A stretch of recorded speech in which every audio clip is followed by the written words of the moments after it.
a comenzar con María Sol, que bueno, es abogada, por eso la ponencia de ella es específica sobre las leyes Brejón, que nos va a explicar qué es. Y además es diplomada, exalumna de la diplomatura, donde dirigimos con Viviana Kigan.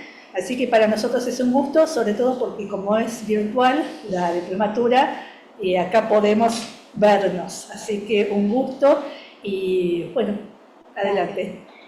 Bueno, soy María Sol Ramos, soy abogada de la UBA, hice la diplomatura en Derecho Ambiental en la UBA también, y también luego el mismo año realicé la diplomatura en Estudios Irlandeses aquí en USAL con las profesoras María Eugenia Rousset y Viviana Kigan. El tema, había que elegir un tema de investigación para el trabajo final y decidí, me impulsaron las profesoras a elegir un tema de mi interés, y era un tema que se había desarrollado y que existieran demasiadas fuentes en inglés sí, pero no en español desarrollado. Entonces, bueno, comencé la investigación. El objetivo lo titulé, bueno, las leyes Brejón, recorrida por la sabiduría legal de los celtas. Me basé en mi tesis, objetivo del trabajo, y no me pasa. ¿Pasa? ¿No me pasa? Bueno, pasó la... A ver. No, ahí está. Gracias. La tesis objetivo del trabajo de investigación fue hacer un recorrido general por los institutos de las leyes Brejón, que implicaban un sistema sofisticado de leyes que se aplicaba en la época de los celtas, y también investigar un poco el contexto social, histórico y algunas temáticas en particular que se mantuvieron en algunos manuscritos presentes, que son de mucho interés. Me surgieron muchas cosas de interés con respecto a tres temáticas en particular: el derecho civil y el derecho penal, el derecho de las mujeres y el derecho ambiental, como tres temáticas que sorprende en esa época que se legislaba de forma tan en particular, ¿no? Me desarrollé la investigación tomando diferentes fuentes. Por ejemplo, la primera, History of the Law in Ireland, que es la página oficial de la Corte de Justicia de Irlanda, donde bueno, se proveen diferentes explicaciones muy detalladas de lo que era la aplicación de las leyes Brejón. Luego me basé en algunas tesis de catedráticos de diferentes universidades. Por ejemplo, uno del Dr. Higgins de la Dublin City University of Ireland, que desarrolló en el 2011 la temática de las leyes Brejón. Luego otro catedrático, fallecido, de la Pace University School of Law, Madden S., que también desarrolló en su trabajo de investigación ese tema en el 2020. Y luego surgieron diferentes autores sugeridos por las profesoras, por ejemplo Peter Tremaine, que en uno de sus apartados, notas históricas, desarrolló el tema de las leyes Brejón y el papel de las mujeres en ese desarrollo, del libro del 99, traducido en español en 2006. Y por último, efectué en otras fuentes, pero puse como último, porque no me queda mucho espacio en la filmina, páginas que se centran especialmente en el estudio de la ley Brejón. Por ejemplo, esta página, Celtic Druid Temple Recovering Asian Knowledge, es una página centrada en recuperar conocimientos ancestrales, especialmente en las leyes Brejón. Quise compartirles dos imágenes. Estos son dos manuscritos originales que se encuentran, que datan de finales del siglo XIV y principios del siglo XV, que son manuscritos escritos en Berlafeini, que era dialecto gaélico irlandés, en los cuales se encontraban inicialmente escritas las leyes Brejón. Estos dos manuscritos están presentes en la librería del Trinity College de Dublin, en Irlanda. Se puede visitar en el museo. Y la última es la tercera imagen es una fotografía de lo que serían cómo eran los brejos, ¿no? Hay personas, descendientes de lo que eran los druidas celtas, muy cultas, que trataban de administrar la justicia en la antigua sociedad irlandesa. En la base de antecedentes legales, antecedentes e inicios del sistema legal de las leyes Brehon, me centré principalmente en el trabajo en distribuirlo en diferentes secciones, principalmente señalar que las leyes Brehon se aplicaron desde la época del precristianismo hasta el siglo XVII, cuando finalmente se cayeron en desuso. Las mismas eran transmitidas en forma oral y se basaban en derecho consuetudinario, es decir, usos y costumbres que se transmitían en forma oral de una generación a otra. Luego, con el arribo al cristianismo en el siglo V y bajo un comité ad hoc específico, dentro de los cuales se encontraba San Patricio, ¿no? Fue uno de los primeros codificadores que llevaron a la codificación y escritura de las leyes Brehon en ese idioma que se encontraba inicialmente en gaélico, ¿no? En ese dialecto. Luego fue puesto en caracteres latinos, ¿no? Y que posteriormente fue desarrollado, traducido en caracteres en inglés, ¿no? para su posteridad. Como comentaba, al encontrarse originalmente las leyes Brehon en Berla Féini, era un dialecto feniano gaélico-irlandés que planteó dificultades para que luego se pudieran conservar manuscritos hasta nuestros días. Por eso es tan preciado el estudio de estas leyes, porque no hay mucha historia o artículos en los cuales uno se pueda centrar en su estudio, pero no dejan de ser preciosos sus investigaciones. Principalmente Irlanda tenía su propio sistema indígena de leyes que databa de los tiempos celtas. Como comentaba, eran leyes que se transmitían en forma oral y de forma de una generación a otra, hasta que luego fueron puestas por escrito y perduraron hasta el siglo XVII, cuando ya cuando fue reemplazado por las leyes de derecho común inglés, del Common Law, que luego con el poderío inglés en Irlanda, ya poseer siquiera una copia de las leyes Brehon podía implicar una pena de muerte o la deportación de Irlanda, ¿no? Continúo. Las leyes Brehon eran administradas, como mostraba en la imagen, por los Brehon. Los Brehon es la forma inglesa, luego era la forma inglesa de los Brehon, pero en realidad en gaélico las Brithen, igual seguro lo menciono más, pero bueno, eso es originalmente como se los conocía a los Brehon, que no cumplían el rol de un juez moderno como el cual nosotros conocemos hoy, sino más bien de un árbitro, y trataba de preservar el orden social, interpretar la ley y administrarlo de la forma más justa y equitativa para mantener un orden social entre los pobladores, ¿no? Entre los ciudadanos.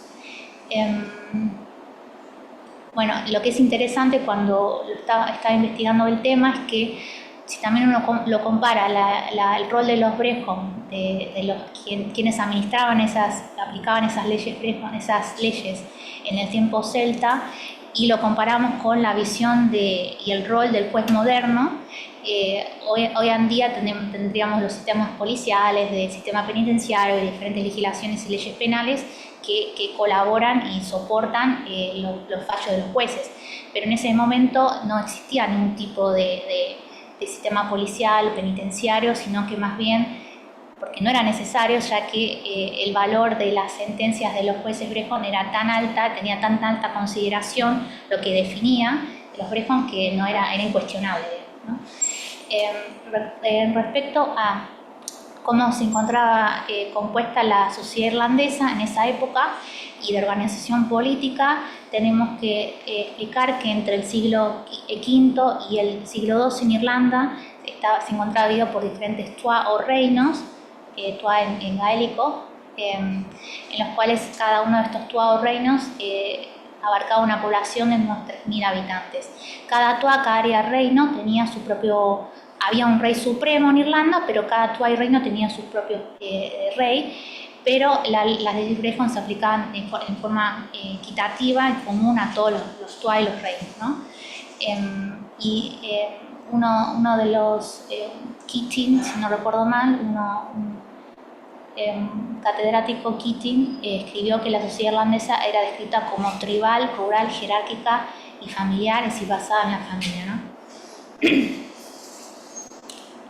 Siguiendo con lo que es la historia, el primer embate, después se empiezan a definir un montón de embates que recibieron las leyes Brehon. El primer embate lo sufrió la ley Brehon con la invasión anglo-normanda en el siglo XII, encabezado por el conde Pembroke, Richard de Clare, en 1169, que, bueno, siempre, un poco con lo que respecta a lo que estudiamos en la diplomatura, siempre fue la intención de Inglaterra conquistar Irlanda, suplantar todo lo que es el derecho de los Brehon y el patrocinio de los Brehon. Bueno, ese primer embate, ese hecho histórico de la invasión anglo-normanda, intentó con la iniciativa de Inglaterra conquistar Irlanda y que dejen de utilizarse las leyes Brehon y que se utilice el sistema de derecho común inglés.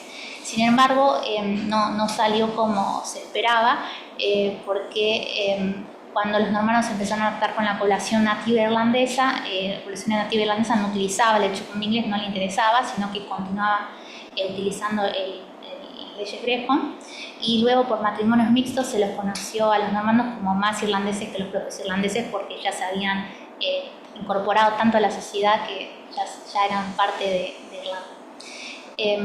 Luego otro embate de Inglaterra intentando reafirmar su poder, fue reafirmar mediante los estatutos de Kilkenny en 1366, su poderío sobre cualquier parlamento o legislación irlandesa. Otro embate fue la ley de Poynings en 1494, que también determinaba que cualquier tipo de asamblea o ley inglesa era superior al parlamento irlandés. El siguiente fue el rey Enrique VIII, cuando trató de incorporar un esquema de entrega y reposición de tierras, y también la ruptura con la Iglesia Católica Romana produjo la disolución de los monasterios y la redistribución de las tierras de la Iglesia. El siguiente fue la huida de los condes de Ulster en 1607, que eso, finalizó de una forma el patrocinio de los Brehon. Y uno de los últimos embates fue la proclamación del rey James I en 1603, que llevó a recibir al pueblo irlandés bajo la protección del rey inglés. Luego el país se dividió en condados y la ley inglesa del derecho común inglés se aplicó en todo el país. Continuó aplicándose en menor forma las leyes Brehon hasta el siglo XVII, pero luego, siquiera como comenté, tener una copia de esas leyes implicaba la pena de muerte o la deportación. Y voy a explicar rápido 3 temáticas de mi interés que desarrollé en el trabajo: derecho penal y civil sin distinción. Básicamente, los Brehon, cuando se les llevaba un caso a su análisis, se aplicaban unas multas ERICS compensatorias y no penas de muerte, aunque sí había pena de muerte para homicidios dolosos con intención, pero bueno, básicamente como definía los delitos, cómo se resolvían esos delitos, eran mediante las penas compensatorias, multas compensatorias ERICS, que dependía el daño causado, el estatus de la persona y así. El derecho de las mujeres fue otra temática que me llamó mucho la atención, porque siempre el estatus legal dependía del hombre, el pariente masculino más cercano, pero igual la mujer tenía una preponderancia muy importante en la familia, en la antigua sociedad celta. Una de las rasgos principales, que podían estudiar, aspirar a profesiones y cargos, mismo que también eran guerreras y podían estar al frente de su pueblo. Y por último, derecho ambiental.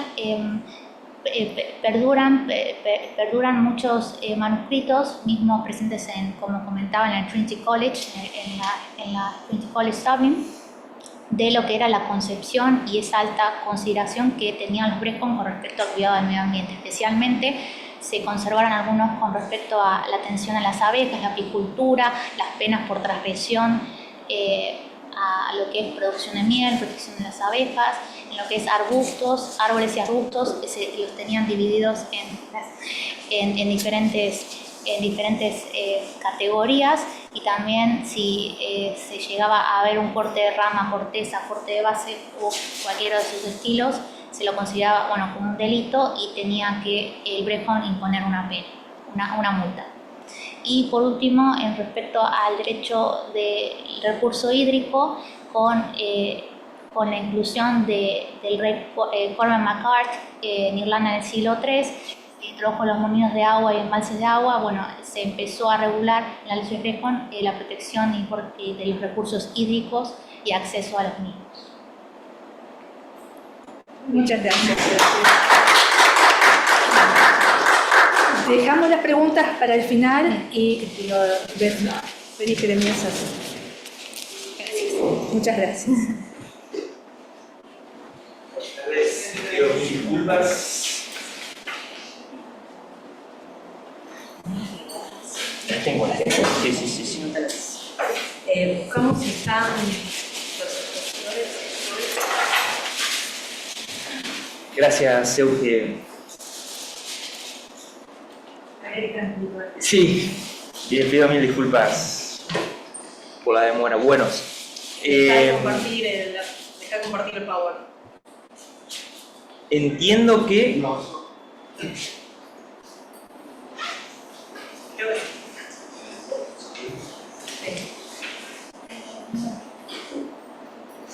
Directo.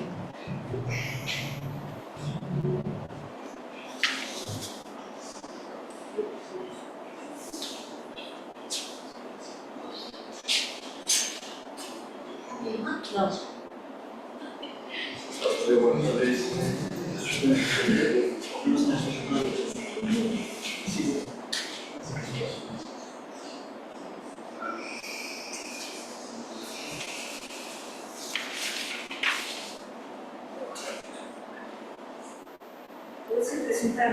Sí, entiendo que acaba de... ¿Están conectados?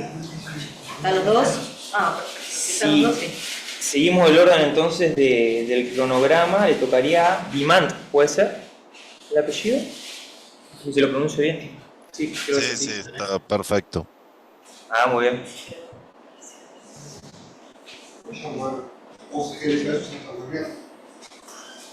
Bueno, La verdad que no, pero...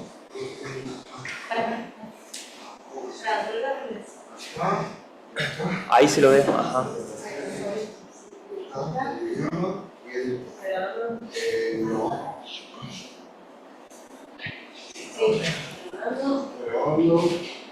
¿empiezo? Sí, pero no se escucha. Primero.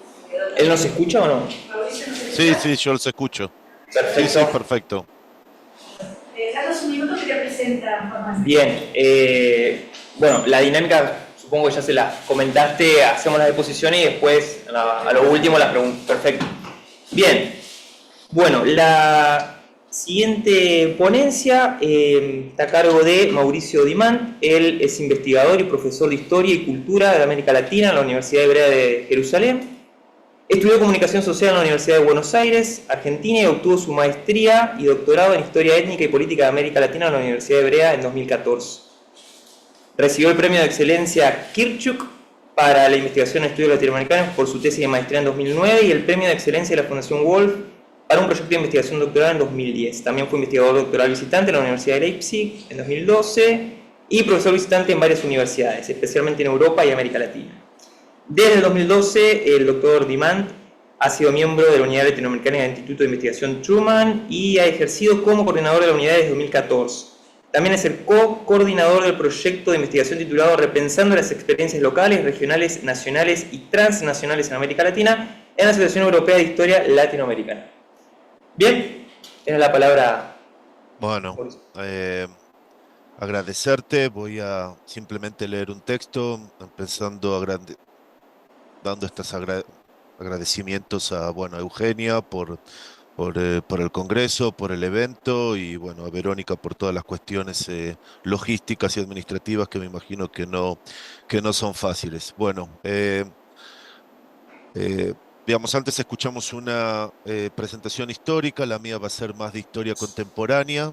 Básicamente, lo que me interesó y que es relevante para el caso de la diáspora irlandesa es entender, digamos, tres procesos. Hay tres preguntas en paralelo que a mí me interesan y desde ahí mi investigación y también mi presentación hoy. En primer lugar, bueno, como ustedes saben, los cambios tecnológicos, digamos, a partir del siglo XXI, tuvieron gran implicancias y generalmente se analizaron estos cambios tecnológicos más que nada a partir del uso de las tecnologías y a mí me interesó ver digamos, tener una visión un poco más enfocada a las prácticas culturales relacionadas a el negocio de las tecnologías, básicamente porque tiene una lógica productiva totalmente distinta a las lógicas productivas anteriores. Entonces, a partir de estas nuevas lógicas, entender algunos procesos. En el caso de Irlanda, esto es central porque, como ustedes saben, Irlanda, especialmente para el caso latinoamericano, se convirtió como en una especie de modelo o posible modelo, ¿no es cierto? Y que tuvo eso también un impacto en las relaciones diaspóricas, ¿no es cierto? Es decir, para los irlandeses en América Latina, tener una madre patria que tiene un rol un poco distinto al que tenía antes o que se relaciona a Irlanda con otras categorías y otros conceptos, también me pareció importante. Y por último, es el rol de el sector privado, es decir, básicamente no los empresarios, no solo los empresarios, sino las empresas, entender el sector privado en las relaciones diaspóricas, que si bien están muy analizadas en los casos históricos, ¿no es cierto?, siglo XVI, XVII, XVIII, creo que está faltando también una lectura sobre el rol un poco más contemporáneo en las relaciones contemporáneas. Creo que ahí hay como una especie de vacío. Entonces, bueno, a partir de eso, mi investigación. Lo que voy a leer ahora es simplemente un muy breve resumen para introducir algunos ejes de discusión. Esto es lo que me interesa a mí, introducir algunos ejes de discusión, algunas lecturas que se pueden hacer o proyectos que se pueden hacer para entender lógicas diaspóricas, entender o mirar desde otra perspectiva la lógica o la presencia de la diáspora irlandesa eh, en América Latina, sobre todo en el caso de los jóvenes, entender cambios y continuidades en el caso de los jóvenes y especialmente de los jóvenes que no están tan relacionados a las instituciones formales, ¿no es cierto? Digamos, y entender un poco esa porosidad. Bueno, voy a leer, vuelvo a decir, esto es parte de una investigación mucho más amplia. Y que, bueno, como le comenté en su momento, mandé a Eugenia, me pareció interesante también presentarlo aquí. Eh, el siglo XXI marcó un periodo de gran éxito para el sector privado tecnológico a nivel global, que se extendió como un modelo económico de desarrollo basado en conceptos y prácticas como la innovación y el emprendimiento. Este cambio, apoyado por decisiones en el sector público, eh, ha tenido un impacto distintivo en las relaciones con el sur global. En el contexto de América Latina, varios actores locales y regionales han comenzado a ver la experiencia tecnológica de ciertos países como Irlanda y otros como Corea del Sur, etcétera, como un nuevo paradigma de crecimiento para la región, viéndola como una opción de desarrollo. Esta percepción fue reforzada por el propio sector privado de estos países. En el marco de las discusiones públicas sobre las relaciones con América Latina, las empresas y emprendedores de tecnología, en este caso de Irlanda, asumieron un papel destacado articulando sus discursos y perspectivas de negocios con visiones políticas y sociales. Entre paréntesis, esto ustedes lo conocen también de América Latina, como ciertos empresarios tecnológicos también participan en discusiones políticas y sociales de América Latina, ¿no es cierto? En el caso de ustedes, de Argentina. Esto le dio un estatus especial en las sociedades latinoamericanas y esto es importante entender. De aquí el poder y la influencia que ellos tuvieron, ¿no es cierto? También, como quiero demostrar luego, con las relaciones diaspóricas.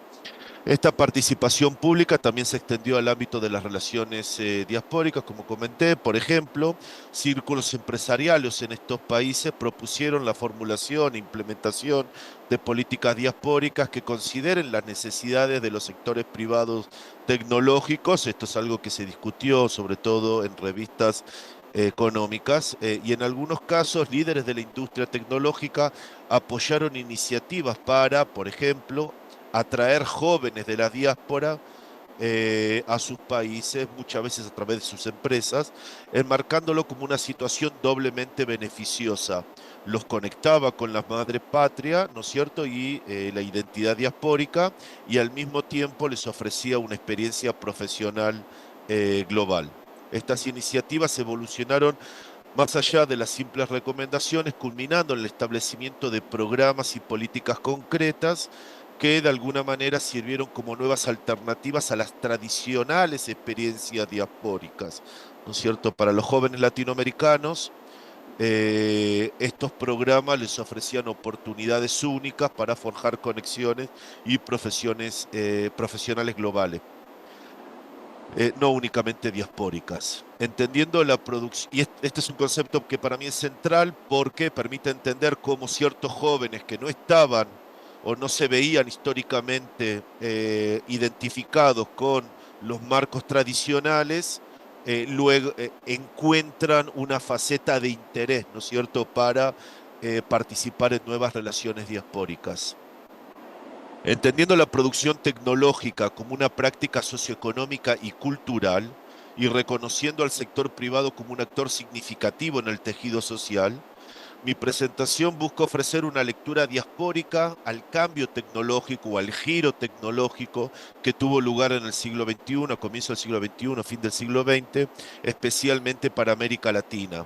Planteo que este giro marca una transformación en la naturaleza de las relaciones e identificaciones diaspóricas y nos invita a reflexionar sobre el impacto de las lógicas productivas en las dinámicas y prácticas con la diáspora latinoamericana.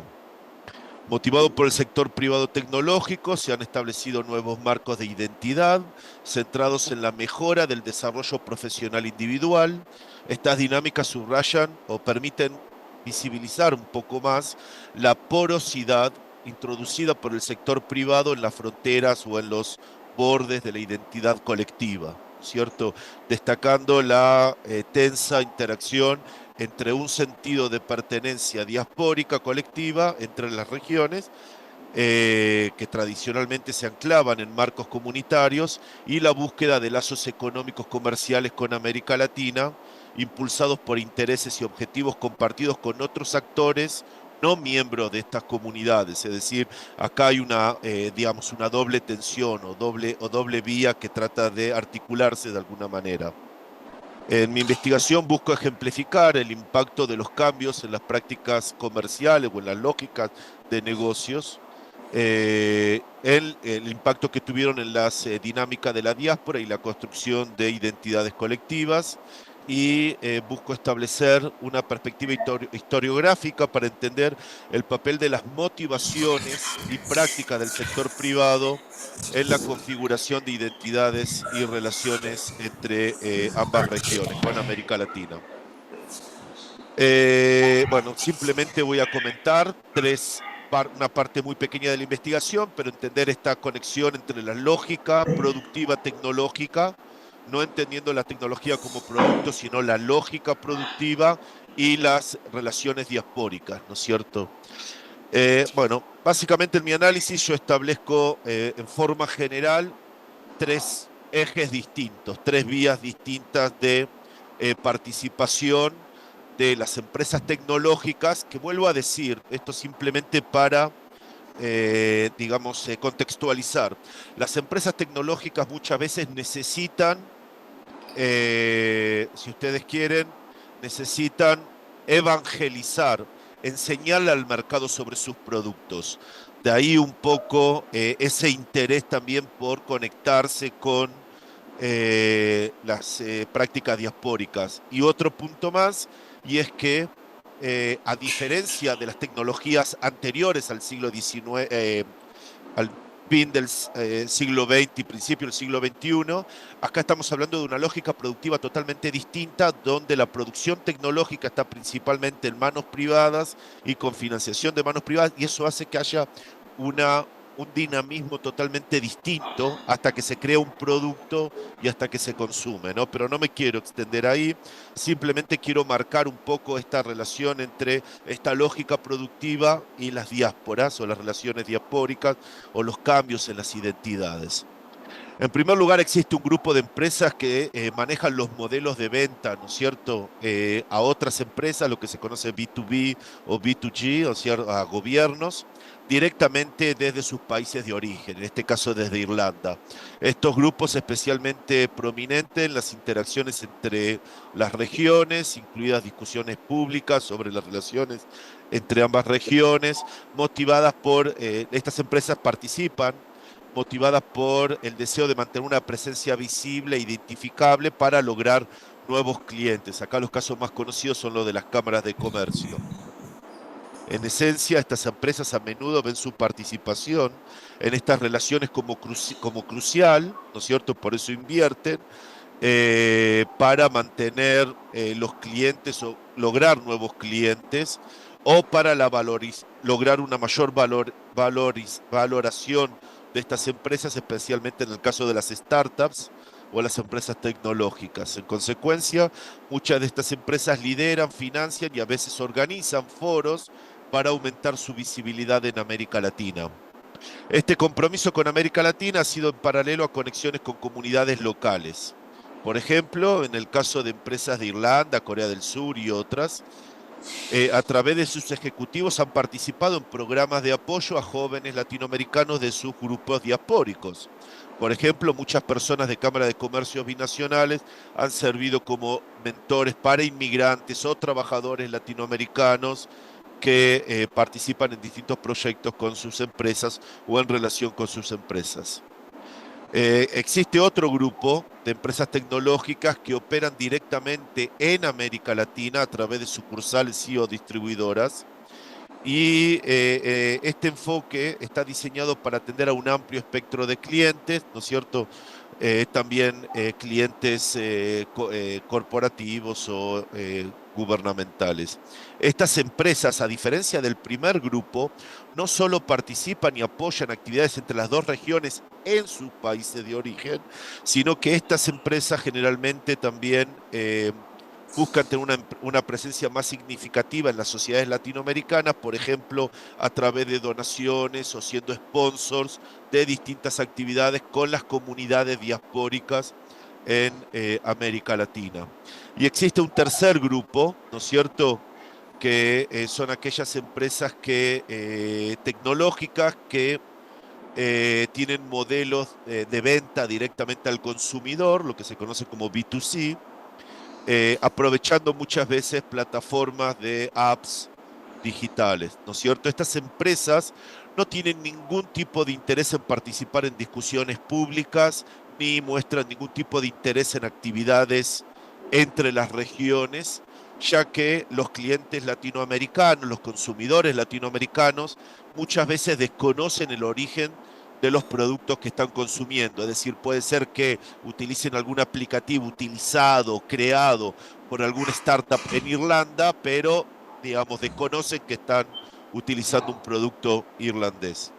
Pero estas empresas, a pesar de no tener una participación clara y visible en las relaciones entre ambas regiones, participan en actividades diaspóricas con América Latina a través del apoyo, por ejemplo, de pasantías profesionales, muchas veces en forma conjunta con ONGs o instituciones públicas, en este caso de Irlanda, en Corea, etc.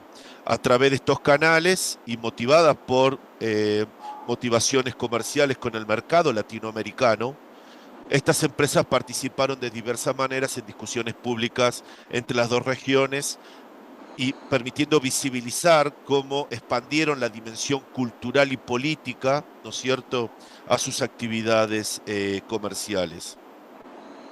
La iniciación de nuevos acuerdos comerciales de nuevos acuerdos y proyectos comerciales entre Irlanda y los países latinoamericanos, especialmente a partir del año 2000, gracias a los cambios económicos y en el sector privado en Irlanda como parte de las nuevas tecnologías o de los nuevos negocios tecnológicos, marcó una nueva fase en sus relaciones económicas, pero también en el estatus global de Irlanda, especialmente en América Latina o en el sur global, como sede de las principales empresas tecnológicas.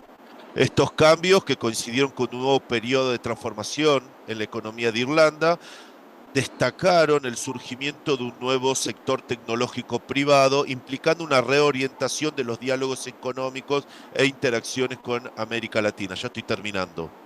En este contexto, las empresas tecnológicas de Irlanda contribuyeron a moldear y reforzar ciertas percepciones sobre América Latina, también en Irlanda, a partir de sus intereses y lógicas productivas, las cuales fueron compartidas con el resto de la sociedad a través también de la prensa, ¿no es cierto? Esta evolución del discurso empresarial se extendió a asuntos relacionados con las relaciones diaspóricas, en donde se iniciaron, apoyaron y crearon nuevos marcos de relaciones o nuevas actividades para conectar a los jóvenes latinoamericanos con Irlanda, donde el enfoque empresarial hacia la región impactó también la participación de los jóvenes. Si bien estas innovaciones o estos cambios en los marcos diaspóricos no fueron creados muchas veces exclusivamente para América Latina,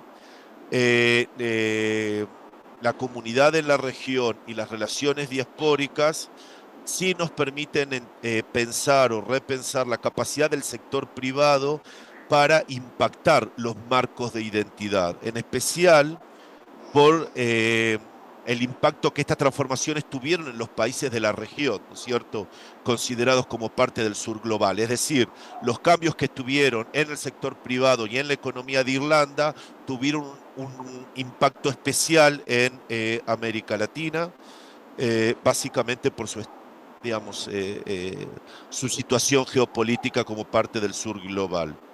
Este cambio tecnológico en las relaciones con América Latina es lo que yo digo que nos invita a un examen un poco más detallado del sector privado y de la lógica productiva en estas relaciones para profundizar la comprensión de las dinámicas de cambio y las continuidades, pero también sobre las motivaciones, ¿no es cierto?, para estos cambios, justamente también para cuestiones legales. En mi investigación lo que pretendo es introducir una discusión que reclama una reevaluación de las motivaciones económicas y las prácticas empresariales en la investigación sobre la historia contemporánea de la diáspora irlandesa latinoamericana, entendiendo las tecnologías, ¿no es cierto?, como caso de estudio y entendiendo la lógica productiva en el caso tecnológico.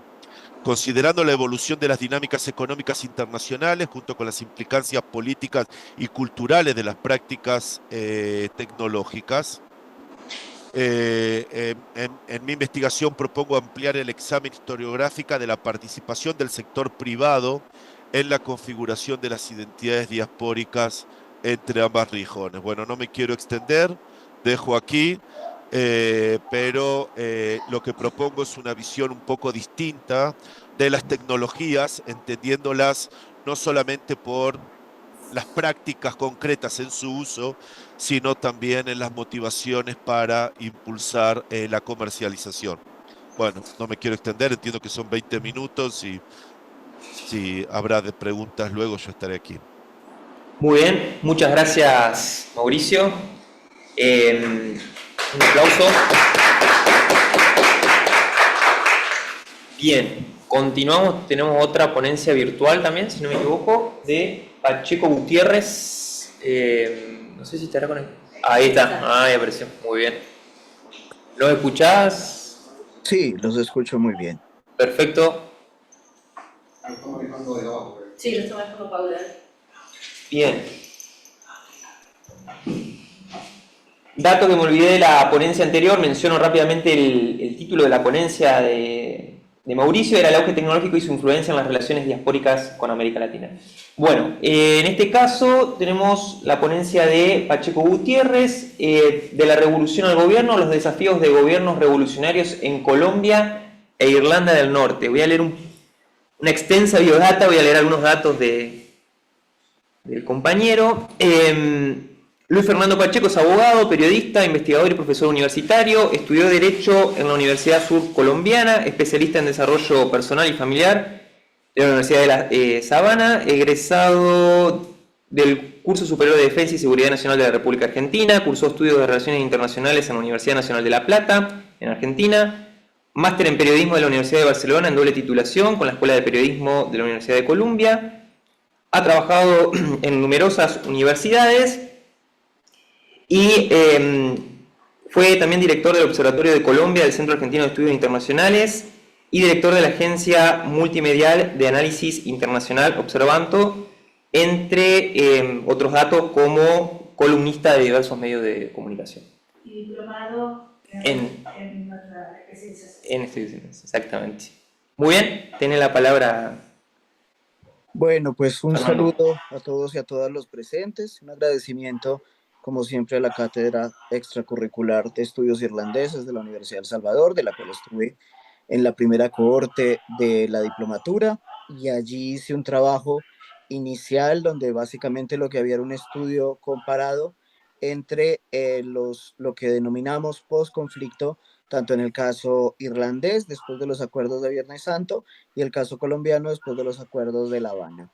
Esta segunda propuesta tiene dos atrevimientos, diría yo. El primero de ellos es que es un trabajo preliminar, es decir, estoy tratando de comparar y observar algunos elementos comunes que hemos encontrado entre el caso colombiano y el caso de Irlanda del Norte en el último año, concretamente, en el último bienio, si empleáramos la mirada, lo cual me permite pues aseverar que es una visión muy preliminar y que teniendo en cuenta que ambos proyectos políticos, tanto el del Sinn Féin en el gobierno norirlandés como el caso del gobierno de izquierda de Gustavo Petro en Colombia, son proyectos en ciernes que pueden tener variaciones en los próximos 2 años y que seguramente cambiarán la mirada y para entonces esperamos tener una visión mucho más consolidada. Ese diría yo que es el primer atrevimiento que me he tomado académicamente hablando.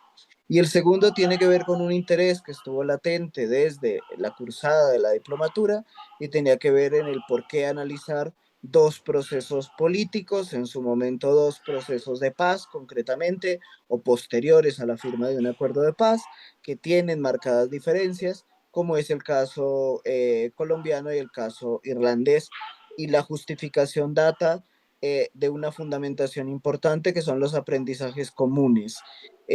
Muchos autores han aseverado y comparto dicha visión, que los procesos de diálogo y lo que viene después de un proceso de diálogo, lo que conocemos como la implementación de un acuerdo de paz, es un proceso técnico que tiene unas reglas de juego, que tiene unas postrimerías que suelen seguir las mismas dinámicas y múltiples casos así lo aseveran, pero adicional a ello es que hay una fundamentación ética de aprendizajes comunes. Los estados deberían en sus diversos conflictos internos o no internacionales de conformidad con el glosario del derecho internacional humanitario, tanto en los conflictos externos con otros estados, los estados deberían aprender de experiencias comunes más allá de comparaciones territoriales, de población o de conflictos propiamente. Soy consciente que en sus entrañas el conflicto irlandés y el conflicto colombiano tienen diferencias importantes, pero también soy consciente, y así lo he explicitado en su momento en la tesina final de la diplomatura, que también hay unos puntos de encuentro interesantes que pueden aportar. Y hay un elemento adicional, y es que en los últimos 20 años, 25 para ser exactos, ha habido un fortalecimiento progresivo de las relaciones bilaterales entre Colombia e Irlanda. Colombia es un país atípico en materia de recepción de migración, su situación precisamente vinculada al conflicto a principios del siglo anterior, y como su misma situación geopolítica impidió que tuviese una afluencia migrante importante, con excepción de algunas comunidades puntuales, así que la diáspora irlandesa presente en Colombia es relativamente menor en comparación a la de otros países de la región. Sin embargo, en los últimos 25 años ha habido un incremento progresivo de dichas relaciones bilaterales entre otras cosas, el enviado especial de la Unión Europea para el proceso de paz, el primer enviado especial, el señor Eamon Gilmore, era irlandés y había sido viceprimer ministro en Irlanda y tenía un rol destacado primero en política interna y después en la política comunitaria de la Unión, que le permitía ser una autoridad importante en esos años difíciles previos a la firma y durante la firma y en lo que los expertos denominan la implementación de los acuerdos. Hecho ese prólogo, digamos que entremos en materia en lo que hemos hallado, en las potencialidades del análisis comparativo de ambas cuestiones y en los retos venideros. En 2022 llega al poder en Colombia el primer gobierno de izquierda en la época contemporánea colombiana, el gobierno de Gustavo Petro. Petro es un excombatiente perteneciente a una guerrilla urbana que surgió en 1970, llamado Movimiento 19 de Abril, abreviado M19. Es el primer presidente con estas características en la historia, pero probablemente desde la década del 30 es el primer presidente abiertamente de izquierda en un estado latinoamericano donde las élites de derecha han hecho pactos de alternación, algunos formales y otros, digamos, no formales, que entre otras cosas impidieron el surgimiento de dictaduras y que, lejos de disminuir el conflicto, lo que llevaron fue a ruralizarlo. Lo anterior daba la apariencia de una democracia más o menos sólida, con respeto por los periodos y con alternación, pero después de los antecedentes de la firma de los acuerdos que llevó a cabo el gobierno de Juan Manuel Santos con la guerrilla de las FARC, la guerrilla más antigua de Latinoamérica, Petro logra alcanzar el poder en las elecciones presidenciales de 2022. Y había un paralelo interesante cuando estábamos haciendo el trabajo de preobservación, que tenía que ver con la llegada de Michelle O'Neill como ministra principal en Irlanda del Norte, siendo la primera ministra perteneciente al partido Sinn Féin y además hija de un excombatiente del IRA y que generaba también expectativa porque también encontrábamos un antecedente histórico importante e inmediato, que era la implementación del Brexit, que tantas dificultades representaba para tanto Irlanda del Norte como para la República, porque como bien lo sabemos, la aprobación del Brexit en Gran Bretaña implicaba un recuestionamiento sobre cómo se iban a dar las fronteras que hasta el Brexit habían transcurrido con plena normalidad, porque siendo ambos países miembros de la Unión, pues digamos que había una convergencia que no obligaba a replantearse cuál iba a ser la relación nuevamente de los irlandeses, especialmente en el Ulster,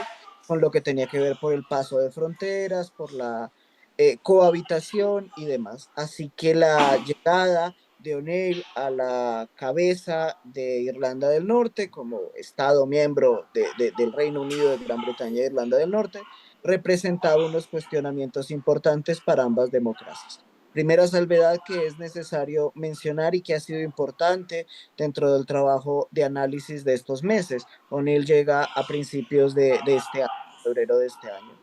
Es que evidentemente hay unas limitaciones frente al sistema político. Petro navega en un sistema presidencial que le permite la seguridad por lo menos de 4 años y que ha generado que por lo menos el cambio sea más visible. ¿En qué términos estamos hablando, por ejemplo, de este cambio? Es curioso la llegada de diversos excombatientes de la antigua guerrilla del M19, esta guerrilla que no es la misma que negoció en 2016, negoció hacia el año 91 y ayudó en la consolidación de la nueva constitución, pero que llegan a altos cargos del gobierno y a cargos de interés, como la Dirección de Inteligencia del Estado, por ejemplo, la Dirección del Departamento de la Presidencia de la República y una confluencia de actores que venían de movimientos sociales. O'Neill, en cambio, tiene una restricción frente al sistema parlamentario y a los acuerdos políticos que surgen después del acuerdo de Viernes Santo, como por ejemplo la cohabitación entre la ministra principal y el viceministerio principal entre un partido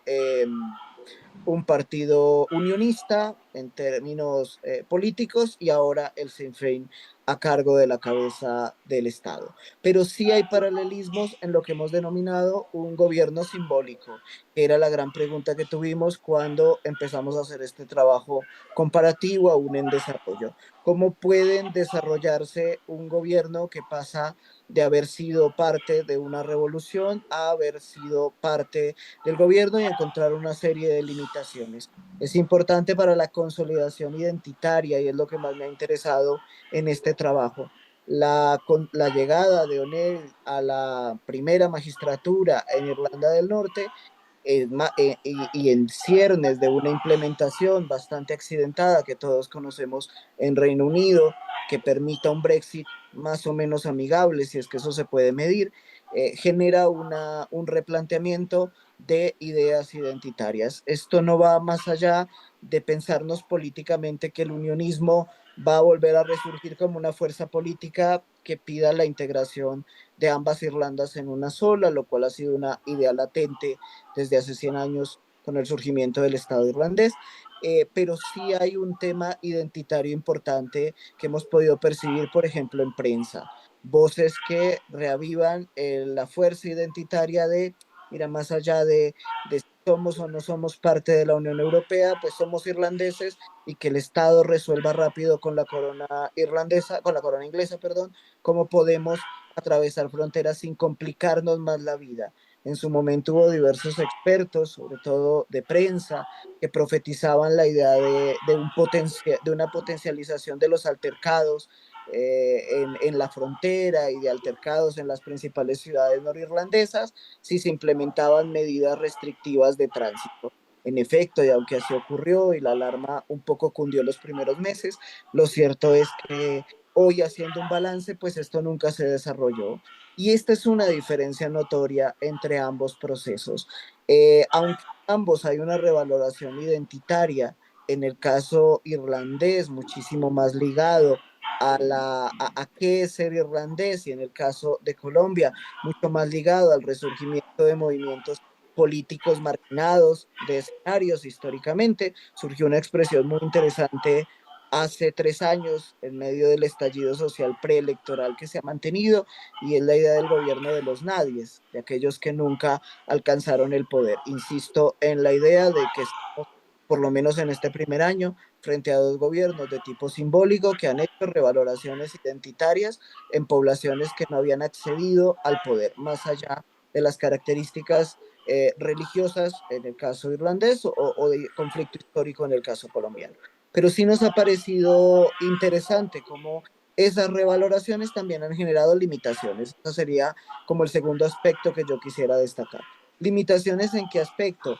Probablemente, y aquí sí no estoy expresando nada novedoso, en la historia de las revoluciones que se transforman en poder, hay una idea de limitaciones de las expectativas iniciales que expertos, prensa, movimientos diversos reflejaban en los dos casos frente a lo que ha ocurrido. Es decir, los gobiernos surgidos de revolución que llegan al poder se encuentran limitados por las pilas de papeles que se convierten en murallas de la vida práctica. Lo vivió, por ejemplo, el Foro Ciudadano en Chequia, bueno, en Checoslovaquia en su momento, cuando llegó al poder tras la revolución de Terciopelo, y que se encontró primero frente a una escisión, la escisión entre Chequia y Eslovaquia, pero en segundo frente a una desilusión de aquellos revolucionarios que al llegar al poder se encuentran con las mismas limitaciones en materia económica, social, del orden jurídico, y que tampoco son las grandes amenazas que profetizan los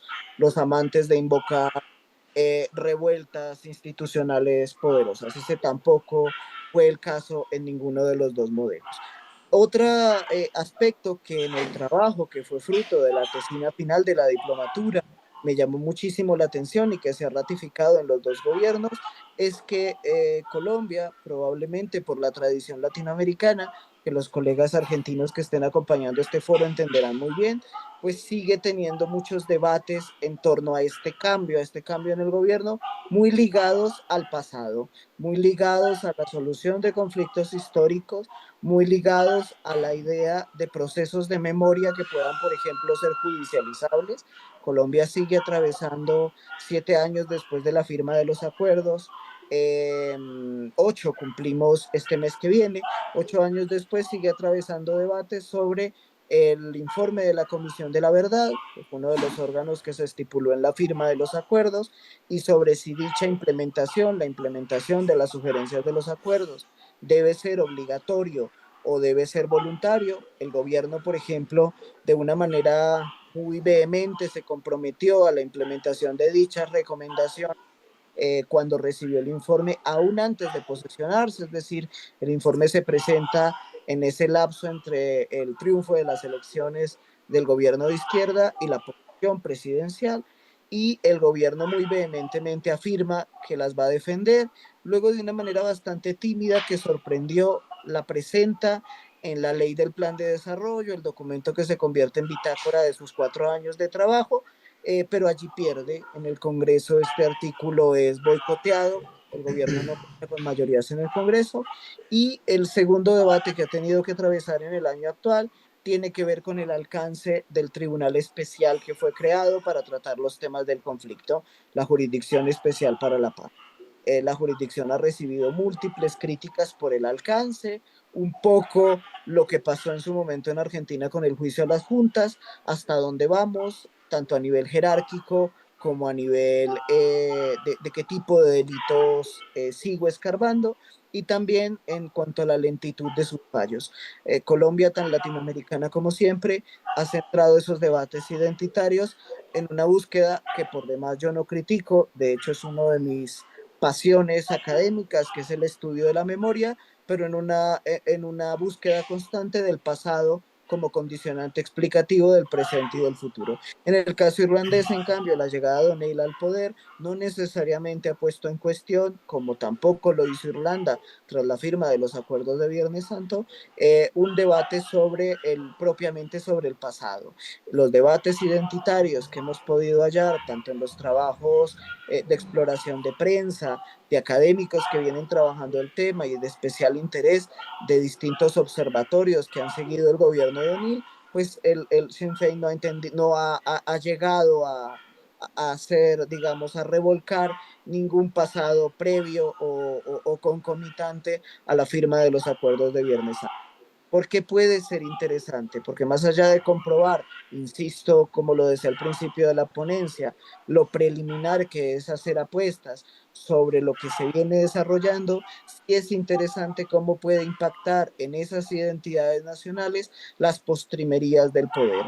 ¿Qué va a pasar cuando en los dos casos la pregunta sea, bueno, ¿y qué hizo el primer gobierno de izquierda en Colombia precisamente un par de años después de un hecho histórico importante como la firma de los acuerdos, y qué hizo un gobierno del Sinn Féin en Irlanda del Norte frente a su relación con la Gran Bretaña? Era un aspecto bien interesante que creo yo que escapó al control de la derecha conservadora que promovió el Brexit cuando este parecía meramente hipotético, y es que este podía generar problemas prácticos inmediatos que, lejos de, como en otros casos, por ejemplo Hungría, por ejemplo Polonia, lejos de poner los nacionalismos del lado del conservadurismo, en este caso los distanciaría, porque lo que hemos podido analizar tanto en prensa irlandesa como en la prensa propiamente de Belfast es que hay una primacía del interés práctico. Solucióname el problema de que mi día a día, de que mis vínculos laborales, de que mis vínculos con la familia que tengo del otro lado de la frontera y que no estábamos teniendo ningún problema antes del Brexit, se mantengan después de que el Brexit logre implementarse y negociarse con la Unión Europea de forma exitosa. Entonces, este pragmatismo lo que ha buscado es concentrarnos precisamente en solucioname el día de hoy, miremos hacia el futuro y no rompamos más no volvamos a escarbar sobre pasados. En el caso colombiano, insisto y lo digo respetuosamente, tan latinoamericano como siempre, la mayoría de debates siguen rondando en torno a las responsabilidades de lo que ocurrió hace décadas, y esto también ha impedido y ha profundizado un poco el llamado fenómeno de la polarización o la brecha, como lo denominan los académicos. Entonces, vuelvo sobre esa idea conclusiva, y es que los dos gobiernos nos permitirán, por lo menos a los académicos y a los apasionados de estos cambios tras procesos de paz, estudiar qué ocurre en dichas identidades nacionales y esas identidades políticas y sociales, si se quiere, después de que ha gobernado la izquierda. ¿Cuál es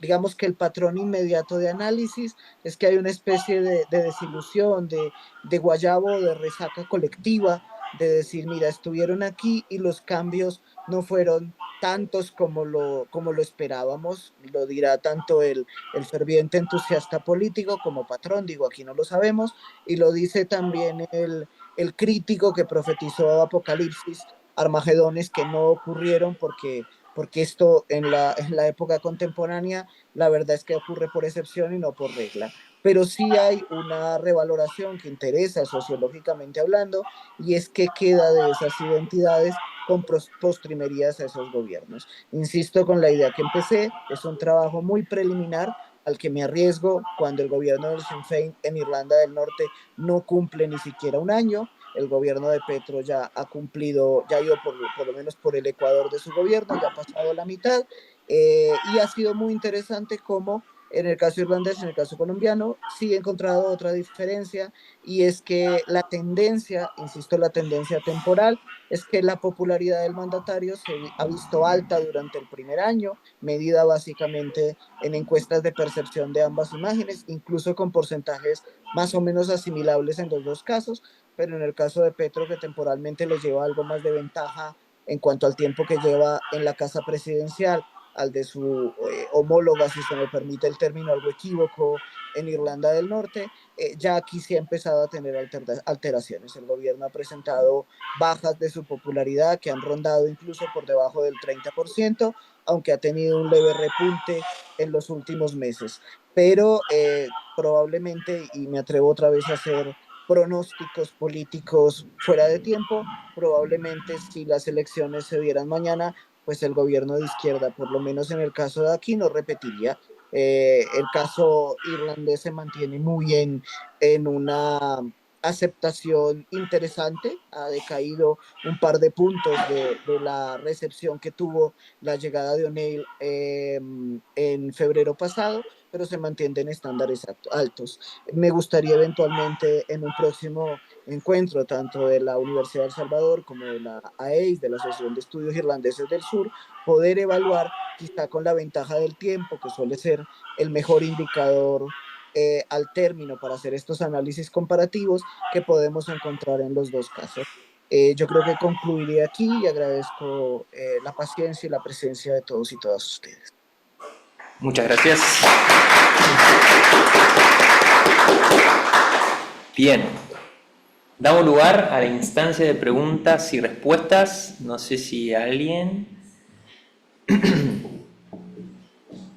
Sí, yo tengo una pregunta para Mariano, ¿cómo se llama? Mariano, Mauricio. Acércate, ajá, así se... Mauricio, tengo una pregunta para vos. Mirá, Miguel, saludos. Tengo una pregunta, vos estás explicando, digamos, que es tu trabajo, que las empresas a través del enlace que hacen con, digamos, con personas de la diáspora joven en Latinoamérica, lleva adelante, digamos, una conexión. La pregunta que te hago es, más allá de la conexión laboral, ¿qué es lo que están haciendo las empresas para trabajar el tema de la diáspora? Perfecto. A ver, digamos, lo que traté de exponer, y pido disculpas si no fue demasiado claro, pero bueno, Disculpa, tenía Mauricio. sí. Mauricio, disculpa. ¿Alguna pregunta más a Mauricio? Sí. Ajá. Así él y después las va respondiendo. Claro. Bueno, buenas tardes, Mauricio. Buenas noches, seguramente. Soy Eugenia. Un gusto ¿Qué tal, estar Eugenia? Bien, bueno, muy interesante, creo que me dejas muchas cosas para pensar. Pero preguntarte puntualmente si hiciste alguna desagregación de los países, porque esa es una cuestión sobre América Latina y, por ejemplo, en particular la diáspora irlandesa en América Latina es muy poca en otros países fuera de Argentina, algo Uruguay, y a mí me da la impresión que posiblemente esas empresas se vuelquen más a mercados como Chile, que seguramente son muchísimo más atractivos que Argentina, por múltiples razones, y ahí sí la diáspora es muy poquita. Entonces, si pudiste ver en cada país y bueno, hacer algún cruce entre cantidad de diáspora y mercados o buenas oportunidades. Perfecto, perfecto. ¿Cómo es la primera persona, el nombre que no escuché bien? Miguel. Miguel. Ok. Bueno, Miguel, agradecerte primero por la pregunta y comentar, a ver, un poco contextualizar. Las empresas tecnológicas miran a América Latina de una manera distinta a las empresas tradicionales que importaban y exportaban productos.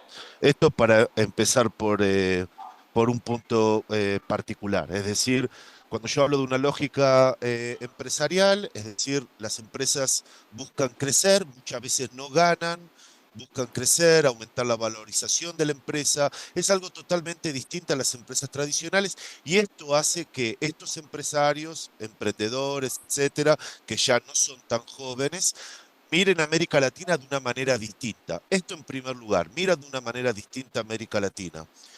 Y es en este marco que miran distinto a América Latina, que impactan en sus sociedades y miran distinto a las diásporas. Las diásporas muchas veces son canales en los cuales se sienten más cómodos, menos cómodos, etcétera, para trabajar. Y es de ahí también la motivación de ellos, o de las empresas en forma general, para participar en ese diálogo. No es únicamente por cuestiones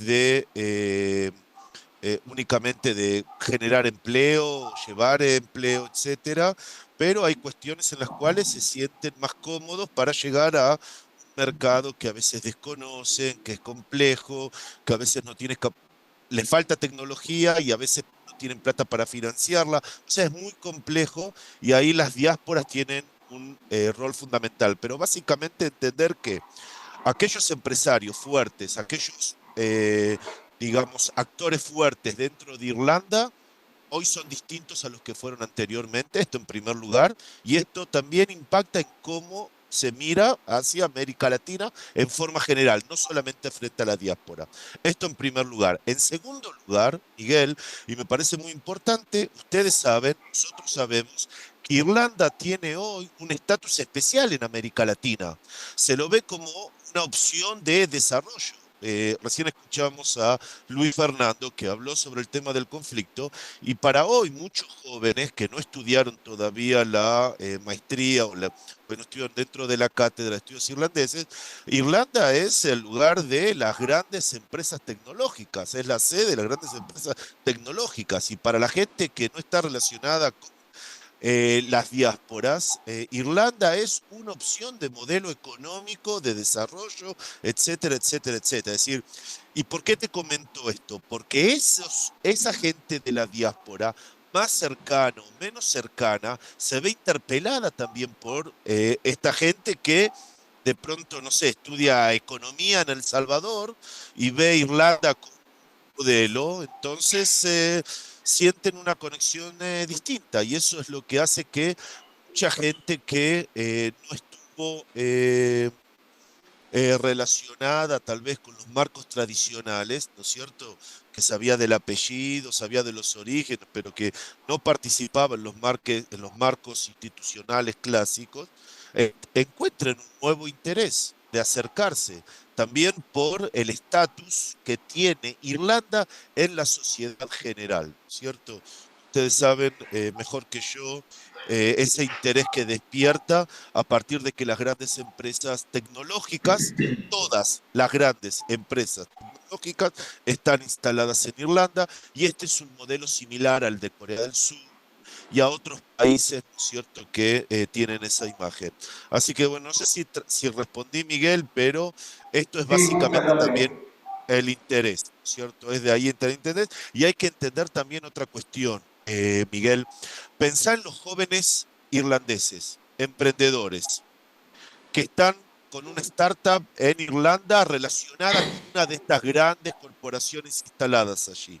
Entonces ven América Latina, impulsan una imagen de América Latina y dentro de eso una imagen también de la diáspora con América Latina, de la diáspora irlandesa en América Latina. En segundo lugar, un poco lo que comentó, lo que me preguntó Euge. Sí, yo vi eso, y vi una situación muy interesante, una situación muy interesante, que gente, por ejemplo, dentro de la diáspora, o que es dentro de la diáspora irlandesa en Argentina, a partir de la crisis económica en Argentina, algunos se mudaron a México, por ejemplo.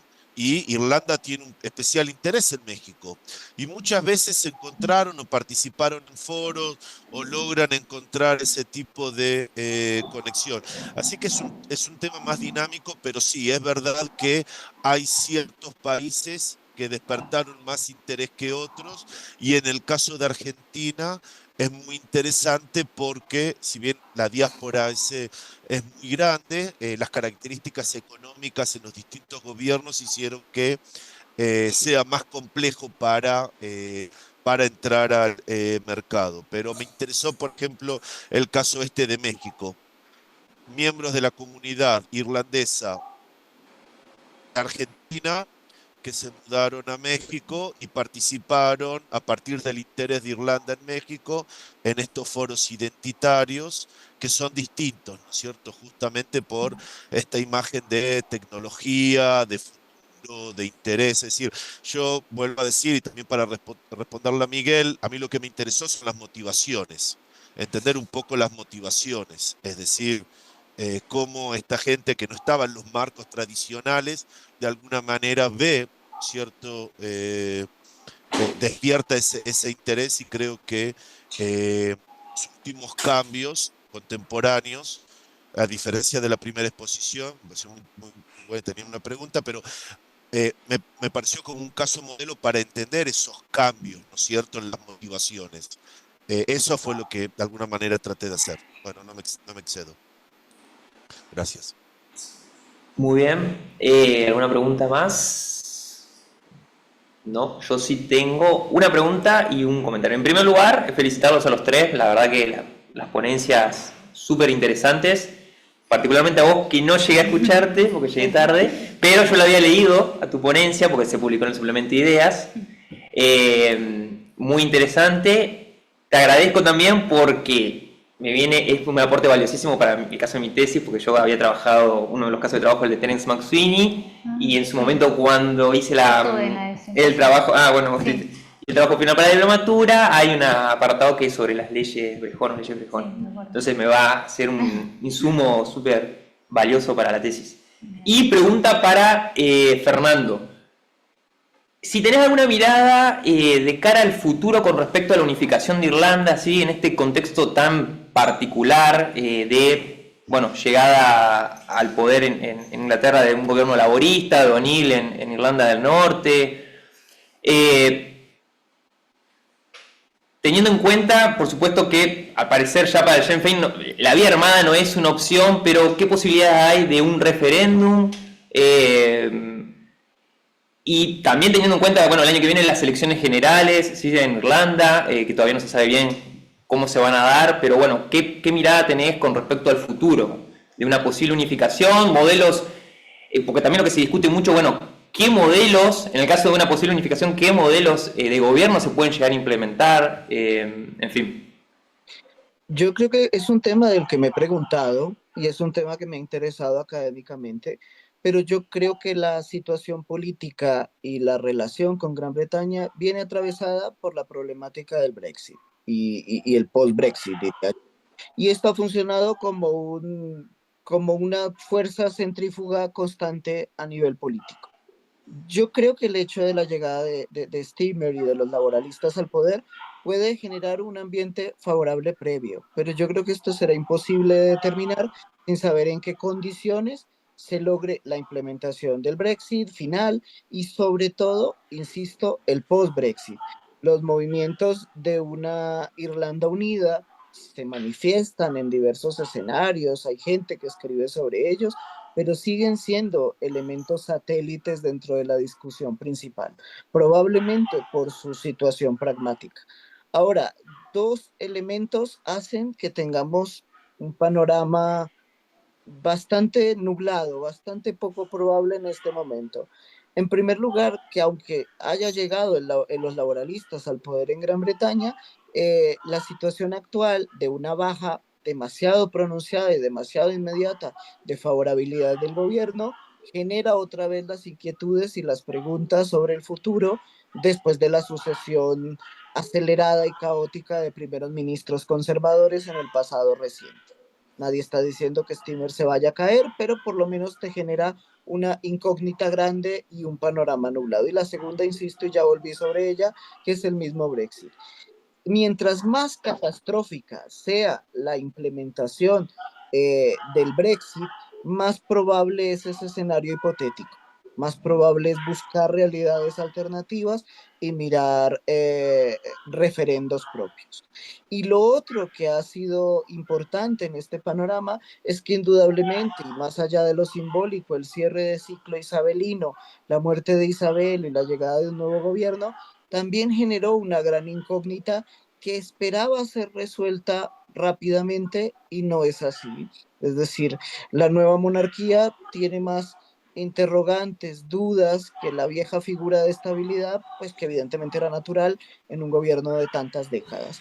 Esas dos incógnitas hacen difícil el panorama inmediato, pero sí me atrevería a volver sobre el silogismo. Mientras más intranquila o más puntos suspensivos se sigan dando en la nueva relación económico-política con la Unión Europea, es más probable que esas voces aisladas que he identificado en algunas publicaciones lleguen al ciudadano común y se transformen en una reclamación hipotética más allá de lo pragmático. Lo que sí no parece, por lo menos en el escenario actual, es que dichas discusiones vayan a ser asumidas por un actor político. Y si fueran así, por lo menos no creo que sea probable que sea la ministra O'Neill la que los lidere, porque la noto mucho más empeñada en el día a día, en mostrar la estabilidad del gobierno, en solucionar problemas. De hecho, llevo unas 2 semanas un poco como actriz de reparto, perdón, en esta situación incómoda de un político vinculado a conversaciones, yo no diría inadecuadas, sino directamente que parece que hay un delito en conversaciones con una menor de edad y la primera ministra tratando de lidiar si sabía, no sabía, que es lo que ha dominado un poco la prensa irlandesa en las últimas, norirlandesa en las últimas semanas. Entonces yo no lo veo por lo menos liderado por un actor político, pero sí creo que la situación puede darse en la medida en que la incógnita de las relaciones entre los dos estados y las relaciones con la Unión Europea no tengan claridad a un horizonte al mediano plazo. Perfecto, muchas gracias. Sí. Sí, sí, sí. Hola, Luis Fernando, Eugenia, ¿cómo andas? Bien. Bueno, tengo una consulta. Así como Estados Unidos fue un actor imprescindible para hacer los acuerdos de paz, ¿qué papel ves a la Unión Europea hoy para resolver el tema del conflicto post-Brexit en Irlanda? Si tiene algún papel, o sigue siendo Estados Unidos una variable importante. Yo creo que sigue siendo Estados Unidos una variable importante por la diáspora. Eso hace que siga influyendo mucho más que la Unión Europea. ¿Cuál es el problema? Y Estados Unidos, obviamente, que estamos a días de elecciones. Sí. Entonces, ¿qué opinión tenés, demócratas o republicanos, qué papel tendrían? Ya no interrumpo más. Bueno, voy a contestar a las dos inquietudes. A la primera, yo creo que el papel de Estados Unidos es relevante. Ahora vuelvo sobre ello en la pregunta inicial y creo que lo va a seguir siendo relevante. Yo creo que la política de Biden tuvo una marcada tendencia a eso que se sostuvo. Y en el caso de la Unión Europea es más difícil, porque yo creo que la Unión sigue atravesada por una mala fama precedente de la cual no puede salir fácilmente, y es la mala fama de un excesivo aparato burocrático con poca capacidad práctica de incidir en este tipo de situaciones, de incidir en una salida tranquila al Brexit. Es decir, en parte el Brexit se da por fenómenos que hoy conocemos y que no podemos negar, como bulos, como fake news que crearon un ambiente propicio, y más allá de que hoy conozcamos esos elementos y que son lamentables, lo que es cierto es que la mala fama de la Unión en términos de una burocracia excesiva, de una incapacidad de resolver, no ha podido salir de esa narrativa. E insisto en el término narrativa, porque yo he sido un creyente ferviente en las bondades de la Unión Europea y que dichas bondades son mucho mejores, mucho más numéricamente hablando que las desventajas. Pero tampoco entraremos en un relato mesiánico de negar las desventajas que tiene, y una de esas desventajas es no poder arrancarse del todo la narrativa de ser una organización excesivamente burocrática. Es decir, la idea de esas especies de peregrinaciones a Bruselas para que Bruselas resuelva un montón de problemas que, lejos de irse resolviendo, parece que se acumulan: Ucrania, su posición frente al conflicto actual en Israel, sus problemas propios, y sumarle que no ha habido, digamos, que una evolución favorable del Brexit, a más de un lustro de haberse surtido el referendo, pues no le colabora. Yo no veo un escenario probable para salir de esto, no lo vi y me esperancé en que ocurriera el año anterior, no lo vi, tampoco lo vi este año, y soy poco optimista a que esa situación cambie en el próximo año. Creo que además, como se generó la idea que las dificultades estaban más del lado británico que del lado de la Unión Europea, y que había que permitir que se estabilizara la política británica, creo que eso es lo que esperan un poco Bruselas, que se estabilice. En cambio, en Estados Unidos sí creo que puede ser mucho más relevante la política exterior europea y el fortísimo presidencialismo, y obviamente con 200, casi 250 años de historia a cuestas, pues permite que haya un mayor manejo de la figura presidencial. Yo sobre eso no me arriesgaría a profetizar quién puede ser mejor. Yo creo que para la situación irlandesa y el Brexit sería más positivo un triunfo demócrata bajo dos variables. Variable número uno, que Harris continúe con más o menos la línea de política exterior de Biden, y en ese sentido creo que podría ser más favorable, pero sigue siendo una incógnita. Si Harris es una continuidad del gobierno Biden o no, en aciertos y desaciertos incluidos. Frente al caso de Trump tengo más reservas, pero las reservas son de mero análisis historiográfico. A Trump sí conocemos un Trump 1, y Trump 1 fue profundamente aislacionista y profundamente pragmático, como si lo que rigiera un poco los destinos del Estados Unidos frente al mundo sea: tengo muchos problemas acumulados, voy a resolver los míos y que el mundo vaya resolviendo los suyos. Bajo esa variable, pues vería menos interés en un gobierno republicano en cabeza de Trump de interceder en un tema, entre comillas y grandes comillas, doméstico de la Unión Europea, como es ver cómo arregla la salida de miembros que democráticamente salieron de allí. Pero esto es apenas una variable hipotética. Tampoco quiero que se genere la idea de una confianza excesivamente optimista de un gobierno de Harris interesado en volver a ser un actor en términos de, por ejemplo, en términos estratégicos de un escenario como la OTAN, que está desdibujada, quieras o no, a raíz de los diferentes conflictos a lo largo y ancho del mundo en este momento. Esa sería mi opinión. Creo que Mauricio quiere hacer una intervención al respecto. No sé si se Gracias. puede. Ok. No, yo simplemente, en verdad, una pregunta para cada uno, si puede ser. Sí, sí, O sí. sea, Luis, a mí lo que sí no me quedó claro es el impacto en las discusiones europeas. Es decir, ahora el tema de la inmigración afecta mucho la política europea y, digamos, está todo bastante, digamos, bastante nuevo, ¿no? O sea, partidos nuevos o políticos nuevos que no se consideraban que podían llegar a tener un lugar central en la política europea y los estamos viendo. Entonces, no sé, poco complementando lo que Eugenia preguntó sobre Estados Unidos, mi pregunta es sobre Europa, cómo la política europea está impactando de alguna manera en lo que está pasando en Irlanda, no solamente, no solamente el Brexit, no solamente Inglaterra, sino el mapa europeo, ¿no? Esa es mi pregunta. Y para la primera presentación, perdón, pero yo, digamos, creo que por una cuestión de tiempo, no comentaste, pero no desarrollaste el tema de la legislación de las mujeres y el agua que comentaste que había. No sé si podés un poco, porque lo comentaste, pero si puedes dar por lo menos algún ejemplo para contextualizar, porque me parece que para aquella época me resultaba un poco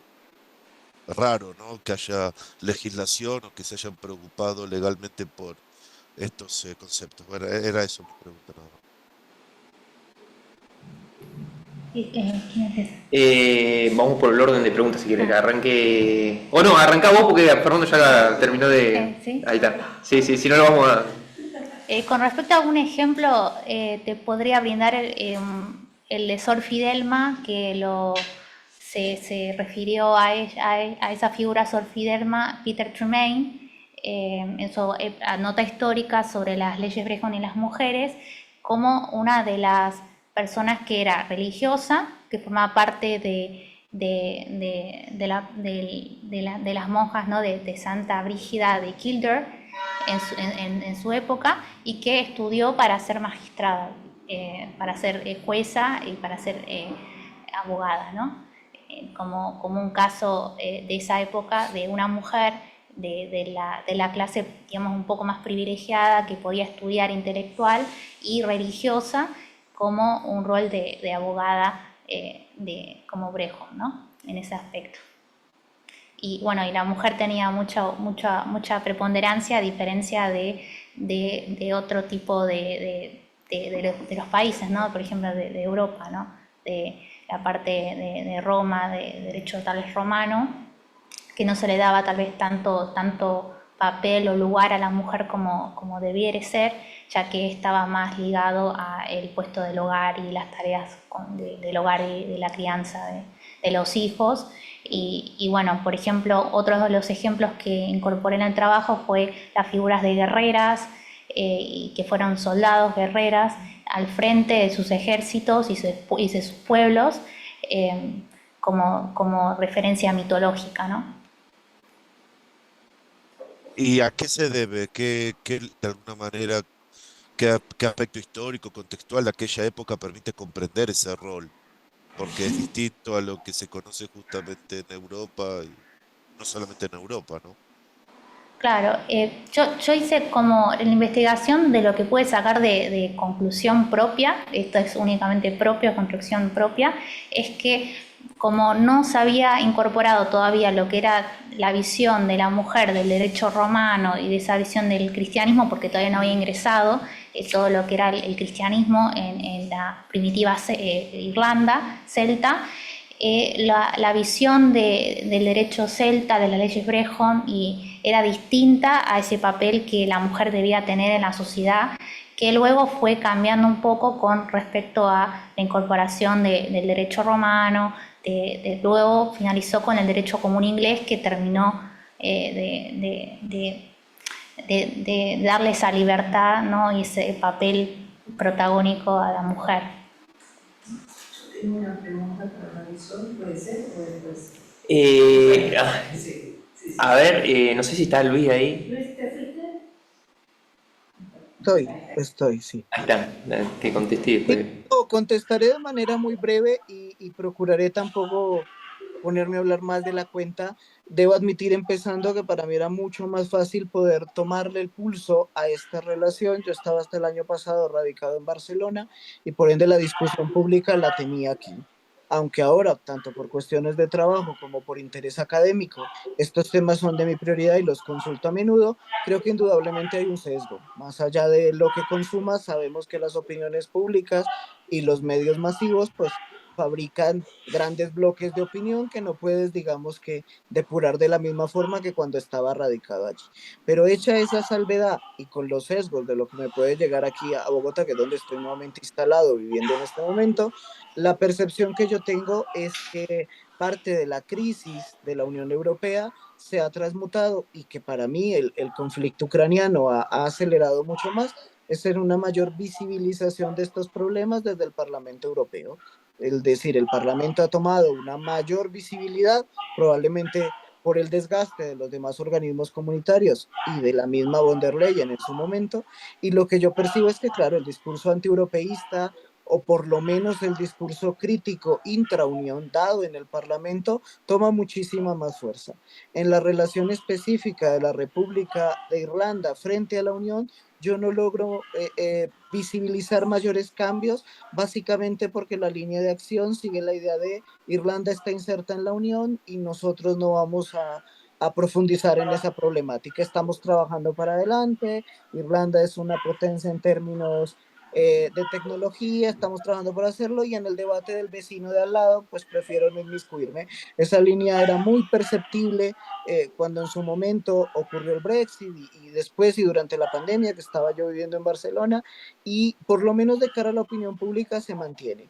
Lo único que he notado de cambios respecto a la Unión Europea es que sí hay no una mayor visión de euroescépticos o de eurocríticos que sea más fuerte, sino una mayor visión del Parlamento Europeo, donde estas voces tienen mucho eco, y esto da la idea de una Europa, de una Unión Europea confrontándose a sí misma, lo cual me llama la atención y me parece muy interesante. Pero reitero que no quisiera actuar desde el sesgo de quien recibe noticias de los más media, de los grandes bloques, y no puede hacer la depuración de la calle, del café, de la tienda, de conversarlo con colegas, que era mucho más fácil estando allá. Pero por lo menos es la percepción que tengo desde el análisis y también a la luz del trabajo de prensa que fue fundamental en la ponencia.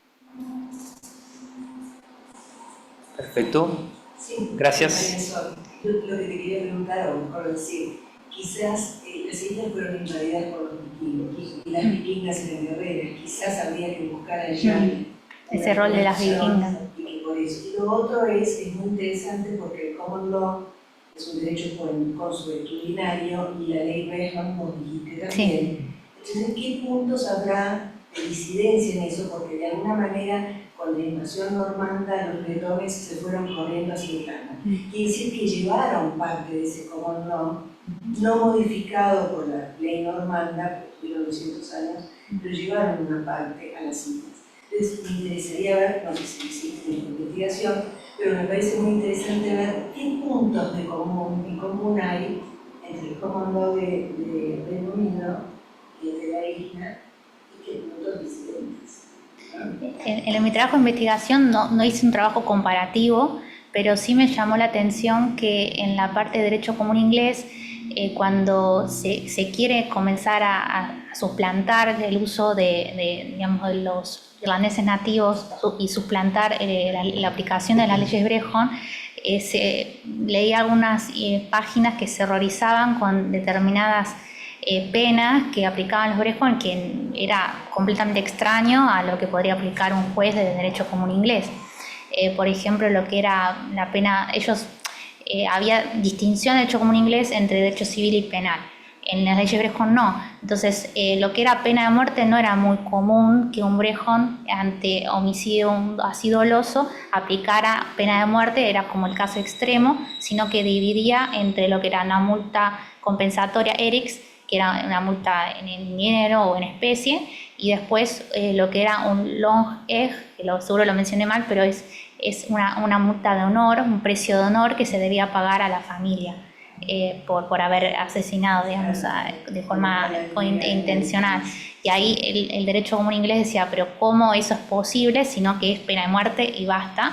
Es decir, ojo por ojo, ¿no? Como la ley de Talión, diente por diente. Y bueno, y esas grandes diferencias como de lo que pude observar en el trabajo, y bueno, y sí se horrorizaban un poco con las pequeñas disidencias que era muy tajante los Brejón en esa aplicación, porque básicamente el objetivo de los Brejón no era expandir la ley, es decir, aplicarla y castigar, sino mantener un orden social y que sea todo justo y equitativo para conservar esa paz entre los diferentes reinos en los cuales está los Tuá, en los cuales estaba dividido la primitiva sociedad celta irlandesa. Muy bien. Las mujeres eran de Sakura. Sí, podían, por ejemplo, uno de los datos interesantes es que podían divorciarse. Si querían divorciar, podían ir ante el Brejón, pedir el divorcio y mismo quedarse como con parte de sus bienes comunes, como hoy en día es bienes propios y bienes comunes, división de bienes, se podían quedar con la casa, con algo, parte de ganado, con la crianza de los hijos, exacto. Cosa que, bueno, en esa época es súper espectacular, ¿no? Pensarlo, que ya poseían ese derecho. Exacto. Bien, bueno, si nadie más tiene una pregunta, damos por cerrada la mesa. Muchas gracias nuevamente a los expositores, a los asistentes. Un aplauso a todos. Bueno, espero que nos volvamos a encontrar en algún otro... Mauricio y Richard, les debo escribirles algo, después les escribo para agradecer. Gracias. Hasta luego. Gracias. Hasta luego. Gracias, hasta luego. Hasta luego.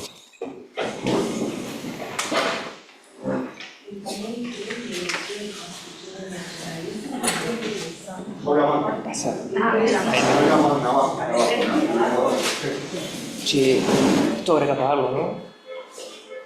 Eso empieza ahora en el ratito. Sí. No, no,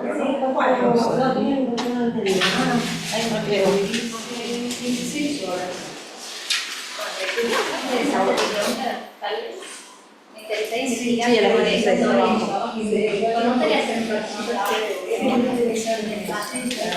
Sí, la diferencia entre cómo Acá miren. Sí,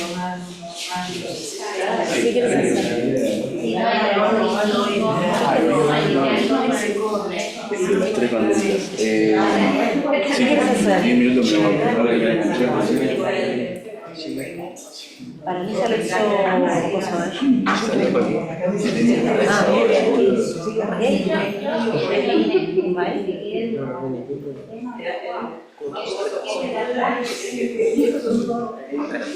la largaron.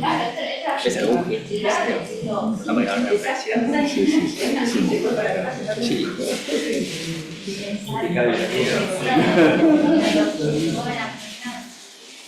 Gracias. Ya en el siglo V se podían divorciar.